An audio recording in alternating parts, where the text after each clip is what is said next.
La señora Bosquet, parte del Grupo Parlamentario Ciudadanos, tiene la palabra. Muchas gracias, señor presidente. Bienvenida, señora López Gutiérrez. Me voy a permitir, dado que usted es mujer y yo también, aprovechar el día de hoy, alegrarme, por supuesto, de alta responsabilidad y felicitar a todas las mujeres trabajadoras que probablemente nos estarán viendo. Me ha llamado la atención cuando usted ha relatado al principio de su informe que deniega opinión, y me llama la atención porque entiendo, y si no corríjame si me equivoco, si eso es por decir como si dijéramos lo más grave que puede ocurrir cuando se está elaborando un informe, ¿no? Bueno, yo no sé si es lo más grave o no, sinceramente es un tipo de opinión. O sea, las opiniones son favorables, desfavorables, con salvedades o denegadas, Claro. cuando el interventor actuante no tiene evidencia suficiente para emitir el resto de tipos de opinión. Ya si es más grave o no más grave, en este caso yo entiendo que los efectos prácticos van a ser los mismos, porque aquí se han dado unas recomendaciones, se ha emitido un informe de actuación y en ese informe de actuación constan unas medidas que debe adoptar en estos momentos el Servicio Andaluz de Empleo y en concreto la Dirección Provincial en Sevilla, y el consejero dice que lo va a hacer y que da instrucciones para que se cumplimenten. Entonces, bueno. Hombre, a mí me llama la atención y entiendo que tiene gravedad, puesto que en el texto refundido de la Ley General de Hacienda Pública de la Junta de Andalucía, el artículo 93.3 ha sido introducido recientemente en la disposición final del presupuesto de la Comunidad Autónoma para este año 2016, y precisamente en ese párrafo, por eso es por lo que me llama especialmente la atención, no sé cuando usted hizo esa denegación de opinión qué consecuencias tendría en ese momento, pero justamente ahora sí esa denegación de opinión se hace referencia a que cuando se hace un informe y se deniega opinión, pues se recoge que hay que poner en conocimiento de las circunstancias a la persona titular de la consejería que tenga adscripción y también a la consejería competente en materia de Hacienda para que tome las medidas oportunas. Por eso Viene a ser lo mismo entonces, porque del informe se da traslado. En este caso se le dio traslado del informe de cumplimiento, no del informe de actuación. Se le dio traslado tanto al Servicio Andaluz de Empleo como a la delegación, porque era el organismo del que dependía. A uno por tener las competencias en un momento y a otro porque fue el que gestionó y a la Consejería de Hacienda pues se quería. ¿Pero en ese momento se le dio también traslado a la Consejería de Hacienda? Sí, del informe de actuación se le da a otros lados también, claro, porque es el órgano, digamos, ante el que pueden discrepar. Pues claro, yo emito un informe y en este caso el consejero ha mostrado su conformidad, pero podría haber discrepado. No, podría no estar conforme. Pero muestra la conformidad o no en el informe de actuación, no en el informe especial. De actuación, cierto. Claro, lo que pasa es que yo me estoy refiriendo al hecho de que esa denegación de opinión es ya en el informe especial. Sí, en el informe especial. Ahí no cabe la posibilidad de que a lo mejor las consejerías hagan algún tipo, o sea, se pueda tomar alguna actuación porque no se da traslado. La consecuencia es que si no adoptan las recomendaciones, de ahí deriva el informe de actuación, por la falta de implantación de las recomendaciones. Sí. O sea, digamos que la vía no es directa, pero es a los 6 meses, si trasladan un informe de implantación de recomendaciones y se entiende que no se han implantado, pues se emite el informe de actuación. O sea, podríamos decir que tanto en un caso como en otro, las consecuencias serían el hecho de tener que implantar lo que se recomienda. Correcto. Ha hablado también usted, cuando en su introducción ha dicho como de los datos más relevantes que pone de manifiesto la existencia de información contradictoria. ¿Puede matizar un poco más en qué consiste esa información contradictoria? ¿Quiere decir que en un expediente existía una cosa y lo contrario? No, que en algunos expedientes, ya le digo que hemos podido ver poca documentación, pero en algunos de los expedientes, pues había en el mismo expediente el informe de auditor que decía 15 alumnos han terminado y en la hoja de liquidación de gastos pues ponían 14. Y en otro documento que había, pues la memoria no sé qué, hablaba de 13. Eso pone en manifiesto totalmente un descontrol, bastante descontrol. No sabía, no, porque la mayor parte de las cosas, por ejemplo, las alegaciones nos decían que es que no se había procedido al informe técnico económico de comprobación por parte del órgano gestor. Pero eso también es un fallo del órgano gestor. Debería, hombre, eso lo que ocurre es que estaba excedido el plazo de justificación, al menos en el sistema Júpiter, como he dicho, debería haber procedido. ¿Y a quién le correspondería haber llevar a cabo esas actuaciones, ordenar que se llevaran a cabo ese informe? Es el que debe comprobar, hacer la comprobación técnico-económica tal y como. Perdón, no le he oído. El órgano gestor, el órgano gestor que tramita la subvención está obligado a. ¿Pero quién del órgano gestor? Pues yo ¿De no he estado nunca en un órgano gestor, no le puedo decir quiénes son la distribución de competencias entre ellos, sinceramente. No sé a quién corresponde, en concreto a la gestión, pero no le puedo decir en concreto a qué. Y en eso que también ha hablado, en esos expedientes donde... Una pregunta, ¿alguna vez se encontró con algún expediente donde a lo mejor la carpeta estuviera vacía? Sí, en algún caso. O que contenía, incluso ahí figura otro expediente otro distinto, las tripas, digamos, de otro expediente. Lo que no cabe duda, desde luego, es que existía al menos desorden. Desorden, sí. Eso no cabe duda. Habla usted también de cursos donde se minora el número de alumnos, pero se pagaban. Imagino que pese a la minoración esa de alumnos, con lo cual se hubiera tenido que reducir la subvención en consecuencia, no se ha producido. Usted habla de eso porque entiendo que se pagaba la totalidad pese a haberse... No tiene por qué haberse pagado la totalidad, porque a lo mejor el expediente estaba justificándose el 75% del anticipo, porque la liquidación viene después del expediente. Bueno, pero en cualquier caso ese 75 sí se habría pagado. Ese es el anticipo, sí, porque era un anticipo, claro. Ese seguro que se habría pagado, claro, lógicamente. Habla usted también, y eso es lo que me llama también la atención bastante, de que un informe, cualquier informe, se supone que tiene que hacer una mejora. Lo que tiene el fin último de ese informe, a lo mejor no es tanto regañar, sino como el hecho de que precisamente se subsane y se aclaren y se ponga fin a esas irregularidades y se subsane. ¿Usted cree, la sucesión que ha habido de ese informe general, el informe especial, el posterior informe de actuación, ¿usted cree que ha habido una actuación tendente y clara por parte del órgano gestor a ir subsanando esas cosas que se le ponían de manifiesto, esas cuestiones que se le ponían de manifiesto? No lo sé. No lo sé. Vamos a ver, lo que le puedo decir es que una vez que se emite el informe, se le da traslado, se hacen las recomendaciones, como le explicaba antes, en el plazo de 6 meses deben acompañar un informe de implantación de recomendaciones. Este informe de implantación de recomendaciones a requerimiento de la intervención lo traen de manera extemporánea, pero lo traen, y entonces se analiza y se llega a la conclusión de que no se han implantado medidas, por lo menos no se nos da traslado de que se hayan implantado medidas concretas con datos de fecha, etcétera, etcétera, que pudieran entenderse consecuencia del informe de Y ahora, no sé si usted lo sabe o me puede contestar, pero entiendo que tras ese último informe de actuación, donde ha existido conformidad por parte de la Consejería, ¿le cuesta a usted que ahora verdaderamente, porque entiendo que del informe especial al informe de actuación, esas recomendaciones no se llevaron a cabo y de ahí que luego se derive en un informe de actuación? Imagino que en ese informe especial presentaron alegaciones en un afán y en un intento de cumplir esas recomendaciones que no se llevaron a cabo, repito, y por eso se devino en ese informe de actuación. Ahora que ha existido conformidad por parte de la Consejería, ¿le consta a usted que verdaderamente se estén llevando a cabo esas recomendaciones? No, las alegaciones no tienen nada que ver con la implantación de recomendaciones. Las alegaciones son del informe provisional al definitivo, porque entiende el gestor que la intervención se ha confundido, se ha equivocado, o está haciendo la interpretación incorrecta de determinados aspectos. Entonces, eso en el propio informe se estudia y se decide si se aceptan, que de hecho algunas se aceptan y se eliminan los incumplimientos que se han señalado.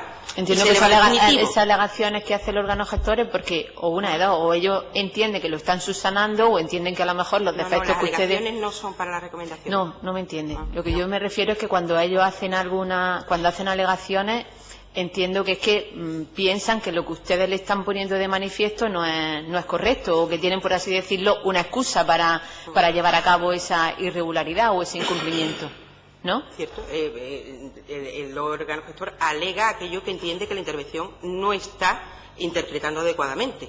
Eso se estudia y se ve. Hay muchas que se dicen no se estima como alegación, porque hay cosas que entiendes que no es una alegación. pero luego se eleva el informe a definitivo, y tras el informe definitivo es cuando tienen que implantar las recomendaciones. Y después viene ese informe del gestor de implantación de recomendaciones, en el que debe decir si se ha implantado o no se ha implantado, porque la conformidad o no con el informe la tendrían que haber hecho al informe definitivo, y aquí no se discrepó del informe definitivo. En el informe de actuación de febrero de 2016, usted ha colaborado en cierta manera, ¿no? Sí, he hecho la propuesta de informe. En ese informe se hace referencia específica a un expediente cuyo beneficiario es la Asociación de Empresas Aeronáuticas, usted se lo recordará.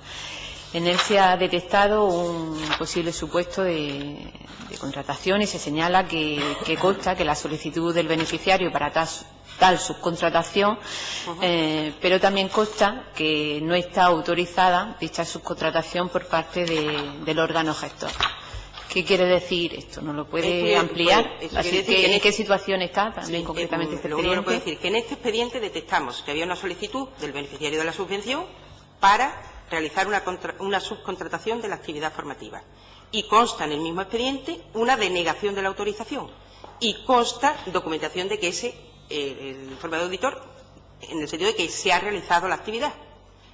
Y entonces, como hay esa denegación y no hay documentación alguna más que soporte si se ha llevado a cabo la subcontratación, si al final no se ha llevado a cabo, no se han realizado las acciones con subcontratación, sino contratando profesorado, si era una entidad dedicada a la formación y por tanto no podía subcontratar, es decir, no hemos podido comprobar nada. Por tanto decimos, verifíquese en ese expediente en concreto, que es el que hemos determinado, y en todos aquellos que hayan sido objeto de subcontratación o que se han dado las condiciones y que se ha cumplido la normativa. ¿Recuerda que haya habido en los expedientes de su muestra muchos expedientes con subcontratación? Solo hemos visto este. No sé si hay más o no, porque es que la documentación, es que en este venía esa documentación que le digo. Si no hubiera venido esa documentación tampoco sabríamos nada, pero venía esa documentación.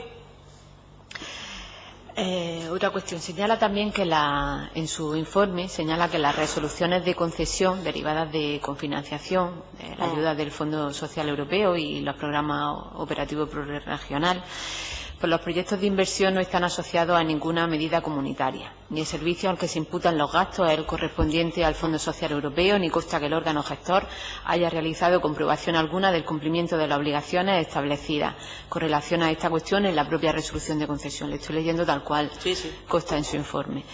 Yo le pregunto, ¿a qué cargo dentro del órgano gestor hubiera correspondido el control de ese tipo concreto de subvenciones? Bueno, vamos a ver. Esto en realidad es porque luego en las recomendaciones se le dice, vamos a ver, no hagas un corte y pega de las resoluciones. Si esta resolución no está finalmente con Fondo Social Europeo, es decir, Servicio 16, que el Servicio 16 lleva un plus de exigencias, de publicidad, de determinadas cuestiones, y porque no estaban cofinanciados, eran algunos de autofinanciados y otros de Servicio 18. No pongas en todas las resoluciones aquello que luego no le vas a exigir. Porque en el momento en que tú en una resolución estableces unas condiciones, debes exigirlas. Entonces, en concreto, ese incumplimiento y esa recomendación va referida a que se acuerden aquellas cuestiones, se impongan condiciones al beneficiario que se van a obligar a cumplir. O sea, que se imponían condiciones que luego no se exigían. En este caso, porque es que no era necesario en estas en concreto que hemos visto. Si eran de Servicio 16, por supuesto. Otra cuestión. En su informe también hace referencia al que el 50% de los expedientes remitidos en la muestra se han consignado fecha de resolución de exoneración de justificaciones pendientes sin que ninguno de ellos se haya incluido en la resolución motivada que sugería el artículo 124 del texto refundido de la Ley de Hacienda Pública. Es decir, debería de concurrir que existe ese especial interés social a que se hacía referencia. ¿Se lo justificó posteriormente el órgano gestor de algún modo?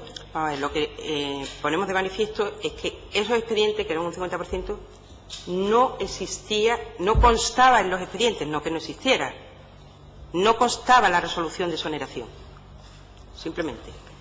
No se ha remitido, no constaba en los expedientes ni se ha remitido la resolución, que no dudo que existirá, pero que no estaba en los expedientes. Pero, sin embargo, esa exoneración debería de haberse hecho de modo individual. entiendo, ¿no? En cada Vamos a ver, expediente. yo lo que entiendo es que efectivamente, puesto que eso se consigna en datos en la propuesta contable de OP, para que la intervención pueda verificar la corrección de los datos que figura, tiene que figurar la resolución, obviamente, si no, no se puede comparar. Y en previa se comprueba, claramente. La última pregunta. El artículo 42 del reglamento de intervención pues recoge el hecho de que los interventores provinciales tienen la obligación de llevar un registro en el cual se recojan aquellas subvenciones que están pendientes de justificación. Entiendo, lógicamente, que todos los interventores lo están llevando a cabo para que aquellas que haya pasado el plazo de justificación y no se haya iniciado el expediente de reintegro, se inicie. Entiendo que eso ustedes llevan ese plan de modo anual. Vamos a ver, ese artículo 42 se refleja en el anterior sistema de contabilidad Júpiter, en unos listados que todos los años, no solo las intervenciones policiales, todas las intervenciones, sí. Y que registran todos aquellos pagos de subvenciones cuyo plazo está excedido en el sistema.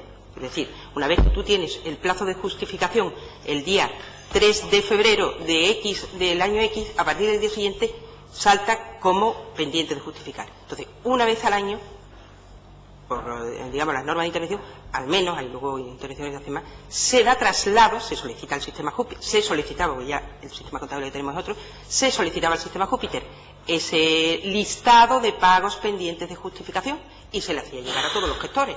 O sea, que el órgano gestor tiene pleno conocimiento de los expedientes que pudieran estar a punto de prescribir. De todos los pagos que están excedidos, porque se le avisa precisamente para que pueda tomar medidas y evitar esas circunstancias. Muchas Por parte gracias. del Grupo Parlamentario Ciudadanos, tiene la palabra Marta Bosquet. Señora López, uniendo la última intervención del Grupo de Izquierda Unida y su contestación, usted acaba de decir que los interventores hacen lo que les dice la ley. ¿Podríamos decir entonces que el órgano gestor, en varias ocasiones, o a la vista de esos informes que se han ido sucediendo, en ocasiones podríamos decir que no ha hecho lo que mandaba la ley? En ocasiones podemos decir que no han cumplido, efectivamente. Que no han cumplido la normativa. Claro, y por eso se repara o se hace un informe de este tipo para dos cosas: poner de manifiesto los incumplimientos y conseguir que los procedimientos en actuaciones sucesivas lo que hemos dicho antes, mejoren. Se Claro. supone que se Y mejore. eso es lo que, para eso se hacen estos informes, no para que todo siga igual, claro, para que se mejore. Lo que sí entiendo es que a la vista de esos reparos y de estos informes está claro que la normativa no se ha cumplido por parte del órgano gestor. Eso sí podríamos, En aquellos extremos que hemos reseñado, que han sí. puesto de manifiesto. Antes usted me ha dicho que colaboró en el informe de actuación, ¿no? Correcto. Sí, con la propuesta, sí. En las medidas comunes a adoptar se recoge que se deberá iniciar procedimiento administrativo de derivación de responsabilidad en los casos que proceda de conformidad con el artículo 126 del texto refundido de la Ley General de Hacienda Pública y el artículo 40 de la Ley General de Subvenciones. Esta derivación de responsabilidad entiendo que es cuando procede ya a los administradores de las empresas mercantiles. Entiendo que esto es porque ya se está presuponiendo que esta... No, esto es después de que haya resultado insolvente por alguna circunstancia la entidad beneficiaria, pues entonces cuando hay que iniciar el procedimiento de derivación de responsabilidad para obtener la... Ahí es donde yo voy. Medidas comunes a adoptar, y como medida común a adoptar se está recomendando, se está diciendo que se inicien procedimientos administrativos de derivación de responsabilidad.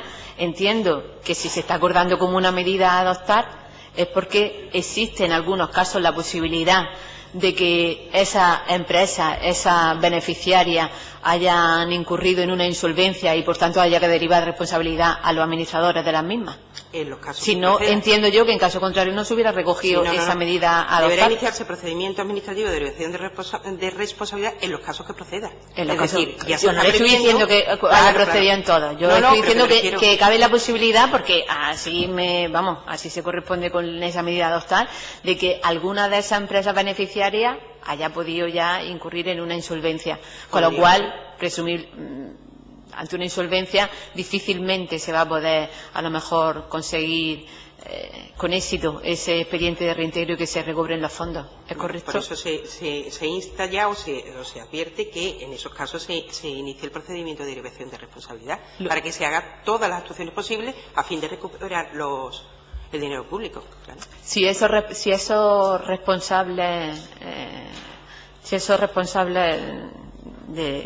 de esas entidades mercantiles resultaran también, que puede ocurrir en más de una ocasión que resulte también probable que también sean insolventes, ahí lógicamente estaríamos un menoscabo de fondos de la Administración, puesto que existirían expedientes de reintegro que van a ser incobrables, tanto por insolvencia de las empresas como por insolvencia del propio administrador de las mismas, al cual se le haya podido derivar esa responsabilidad. Cuando haya un daño efectivo, evaluable económicamente, individualizado, habrá un menoscabo, pero no antes. ¿Puede usted pensar que en esos expedientes, porque estamos hablando de que se inicia este control especial sobre unos determinados años y teniendo en cuenta que se hace sobre un muestreo, que hay expedientes que quedan fuera de ese control? En algunos de esos expedientes que quedan fuera de ese control e incluso en los expedientes anteriores a esa fiscalización, a ese periodo especial del 2009 anteriores, ¿cabe la posibilidad de que haya prescrito algún expediente de reintegro? Hombre, cabe la posibilidad que habrá, claro, seguramente, pero yo lo desconozco totalmente, vamos, no lo sé. Pero cabe la posibilidad, lógicamente. Entraría más que dentro de lo probable, ¿no?, teniendo en cuenta las cuestiones de las que estamos hablando, ¿no? El hecho de que hay expedientes que van lentos, expedientes de reintegro que no se inician y debieran de iniciarse, y teniendo en cuenta los precedentes y el descontrol respecto a los que se ha fiscalizado, pues lógicamente se nos escaparían cuestiones que no han entrado dentro del muestreo. Podría ser, vamos, es que no lo sé. ¿Me queda tiempo, presidente? ¿No? Bueno, pues muchísimas gracias.